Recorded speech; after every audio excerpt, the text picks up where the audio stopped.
విజయ్ తమిళనాడు ముఖ్యమంత్రి అయ్యాక విప్లవాత్మక మార్పులు చేపడుతున్నారు. తాజాగా అవినీతిపై సమరశంఖం పూరించారు. అవినీతి అధికారులపై నేరుగా ప్రజల నుంచి సమాచారాన్ని సేకరిస్తున్నారు. ₹1000 లంచం అడిగినా తనకు ఫిర్యాదు చేస్తే ₹1,00,000 బహుమతి ఇస్తామని ప్రకటించారు. ఇందుకోసం ప్రత్యేక హెల్ప్ లైన్, ఆన్లైన్ పోర్టల్, గోప్యత ఫిర్యాదు వ్యవస్థ ఏర్పాటు చేయనున్నారు. ఫిర్యాదు చేసేవారి వివరాలు పూర్తిగా రహస్యంగా ఉంచుతామని తెలిపారు. అవినీతి నిరోధక శాఖను పూర్తిగా ప్రక్షాళన చేస్తామని సీఎం విజయ్ స్పష్టం చేశారు.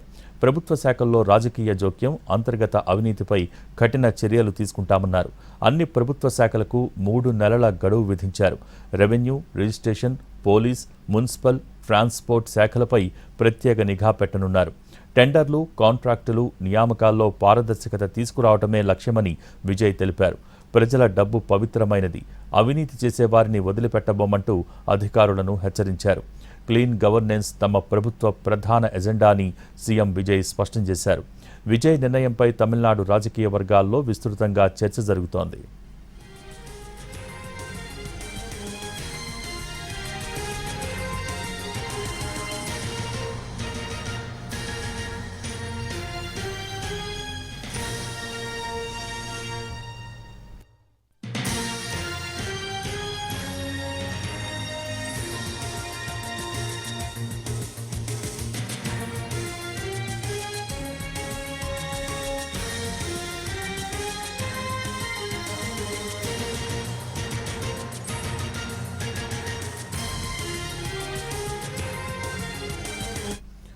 విజయ్ తమిళనాడు ముఖ్యమంత్రి అయ్యాక విప్లవాత్మక మార్పులు తీసుకొస్తున్నారు. తాజాగా అవినీతిపై సమరశంఖం పూరించారు. దీనికి సంబంధించి పూర్తి డీటెయిల్స్ మా ప్రతినిధి కార్తీక్ టెలిఫోన్ లైన్ ద్వారా అందిస్తారు. కార్తీక్,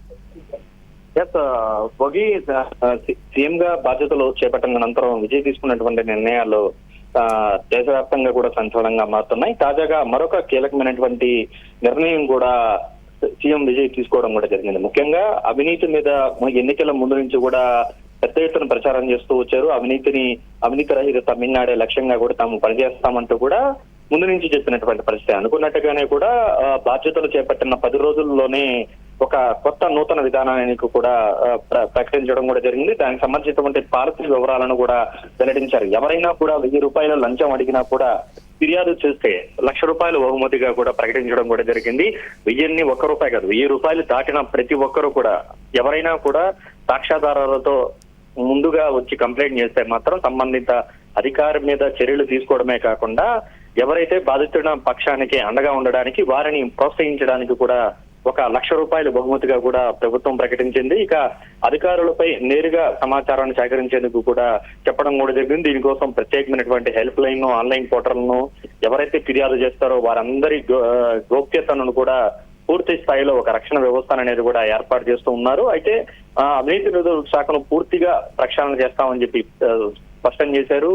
ఎక్కడా కూడా ఎలాంటి రాజకీయ జోక్యం లేకుండా అంతర్గత అవినీతి పైన కూడా కఠినమైనటువంటి చర్యలకైతే విజయ్ ప్రభుత్వం అయితే సిద్ధమవుతోంది. ముఖ్యంగా revenue, registration, police, municipal, transport శాఖల మీద కూడా ప్రత్యేకంగా నిఘా ఉంచనున్నట్టు కూడా తెలుస్తుంది. ఎందుకంటే దీని మీద గతంలో కూడా పెద్ద ఎత్తున ఆరోపణలు వచ్చినటువంటి నేపథ్యంలో దీనికి సంబంధించి ఎక్కువగా కూడా నిఘా పెట్టేటువంటి అవకాశం ఉంది. ఇక టెండర్లు, కాంట్రాక్టర్లు, ఇక ఉద్యోగాలకు సంబంధించి కావచ్చు, మిగతా అన్నిటి మీద కూడా చాలా కఠినంగా ఉంటామని మాత్రం ఒక హెచ్చరిక అయితే విజయ్ ఈ పాలసీ ద్వారా చెప్పడం కూడా జరిగింది. ప్రజల డబ్బు పవిత్రమైనది, అవినీతి చేసే వారిని వదిలిపెట్టబోమంటూ కూడా క్లీన్ గవర్నెన్స్ కిందే ముందుకు కూడా ఇలాంటి నిర్ణయాలు కఠినంగా ఉంటాయని చెప్తూ వస్తున్నారు. అయితే ఇది క్షేత్రస్థాయిలో దీన్ని ఎలా అమలు చేస్తారు, ఈ పాలసీ అనేది ఎంత మేరకు ఉంటుంది? ఎందుకంటే ఉన్నదంతా కూడా ఇప్పటికే ప్రతి చోట కూడా అవినీతి అనేది కూడా పెద్ద ఎత్తున ఉన్నటువంటి నేపథ్యంలో ఉద్యోగస్తుల్లో కింది స్థాయి వరకు కూడా ఇప్పుడు అధికారుల మీదే నిఘా పెట్టడానికి మరొక టీం ఏర్పాటు చేయడం లాంటివి ప్రజలు దీన్ని ఎలా రిసీవ్ చేసుకుంటారు, ఎలా ఈ పాలసీని